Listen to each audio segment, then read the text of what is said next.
When we say Shiva, generally he is always referred to as Swayambhu because there is no particular moment of creation, there is no particular source of creation.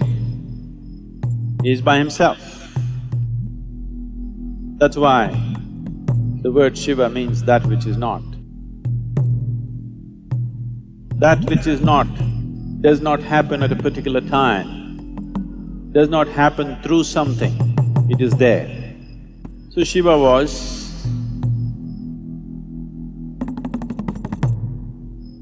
the creator. Brahma came and started creating. So various galaxies, the planets, the life forms, the humans, everything came forth out of him. Creation got into its grind of movement and Shiva, who was still, opened his eyes and started looking at the creation. As he observed the creation, he saw people were going through all kinds of struggles, pains, miseries, agony, various levels. Here and there was little bit of pleasure and joy. So when he saw this, he did not like the creation. He looked around, then he saw Brahma was so absolutely proud of his creation, he was looking at his creation with great pride and joy.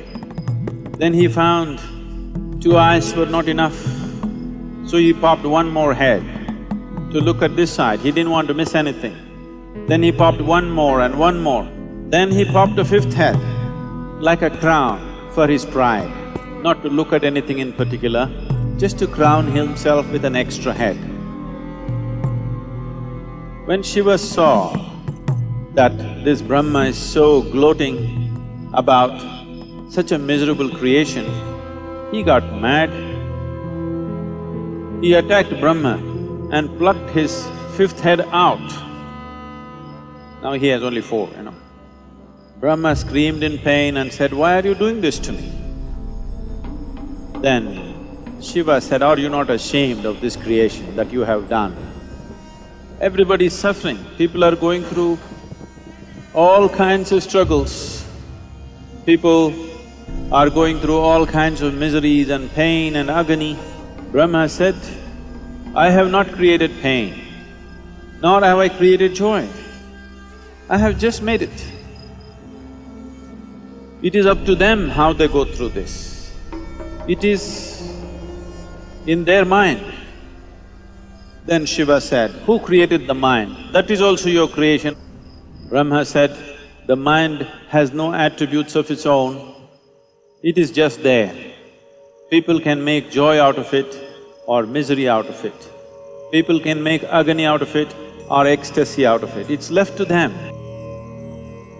Then Shiva sat down and looked at the creation very carefully, observed every creature, and then he wanted to know his own mind. So he closed his eyes and started looking at the nature of his own creation, his own mind. And when he realized, when his realization came to a certain absoluteness that actually creation is without attribute, each individual can make whatever he wants. The mind is attributeless. So when he realized this, then he became so ecstatic that he jumped and danced.